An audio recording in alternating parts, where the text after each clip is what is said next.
যারা কোমলমতি কোটা বিরোধী আন্দোলন করছেন যে শিক্ষার্থীরা, তাদের কিন্তু এই কথা দাবি ছিল, এবং যেহেতু সরকার তাদের দিক বিবেচনা করে এই দাবিগুলিতে রাজি হয়েছেন, আমার মনে হয় আজকের থেকে আন্দোলন করার আর কোনো প্রয়োজন নাই। আমি সেই কারণে তাদেরকে আহ্বান জানাচ্ছি, অনুরোধ করছি, একজন পিতৃতুল্য নাগরিক হিসাবে আমি তাদেরকে অনুরোধ করছি যে তারা যেন এই সহিংসতা বন্ধ করে এবং এই আন্দোলন প্রত্যাহার বা স্থগিত করে। আমি এইটুকু বলতে চাই। আপনাদের জন্য কোনো প্রশ্ন থাকে আমি নিতে রাজি আছি। আজকে তারা প্রস্তাব দিয়েছে, তারা আলোচনা করতে রাজি আছে। আজকে আমরা রাজি হয়েছি। এটা দেরি কোথায় হলো আপনি আমাকে বলে দেন। সরকার কি আদর্শিকভাবে কোটা সংস্কারের পক্ষে যাচ্ছে কি যাচ্ছে না, আমি পরিষ্কারভাবে একটা কথা বলতে চাই। আমি এর আগেও বলেছি, আমি এখনো বলছি, মামলাটা আদালতে আছে, তাও সর্বোচ্চ আদালতে।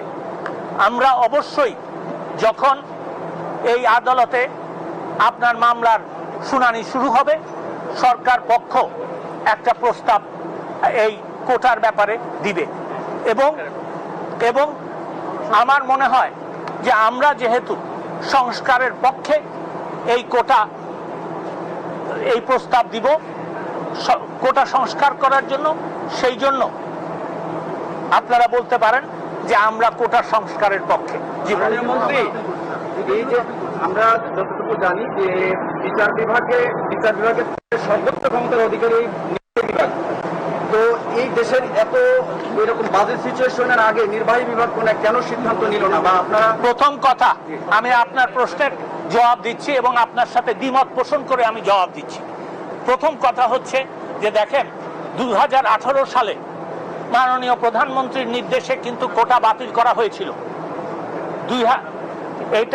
এই বাতিলের যে পরিপত্র ছিল, সেটার বিরুদ্ধে মুক্তিযোদ্ধাদের সন্তানেরা হাইকোর্ট বিভাগে গিয়েছিল।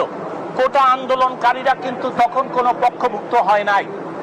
তারপরে যখন রায় হলো, তখন কিন্তু তাদের আন্দোলন শুরু হলো। তখনও কিন্তু তারা আপনার এই আদালতে যায় নাই, তারা আদালতে গেছে।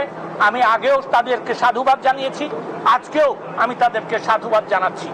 এইটা কিন্তু আদালত যখন এই রায় দিয়েছে, তখনই এই প্রশ্ন এবং এই আন্দোলনের শুরু হয়েছে। আমি শুধু এইটুকু বলবো যে তাদের আন্দোলনের প্রেক্ষিতে তারা তাদের বক্তব্য বলেছে, আন্দোলন বন্ধ করার জন্য আমরা তাদেরকে অনুরোধ করেছি এবং আদালতে যেতে অনুরোধ করেছি। আদালতে তারা গেছেন, আদালত সিদ্ধান্ত নিলেই আমরা সেটা করতে পারি। বাংলাদেশে আইনের শাসন আছে। আদালতে আপনারা খতিয়ে দেখতে পারেন ইতিহাস, আদালতে যখন কোনো প্রশ্ন ওঠে তখন কিন্তু আদালত যতক্ষণ পর্যন্ত সেটা শেষ না করে ততক্ষণ পর্যন্ত নির্বাহী বিভাগ কোনো এটা নেয় না, সিদ্ধান্ত নেয় না।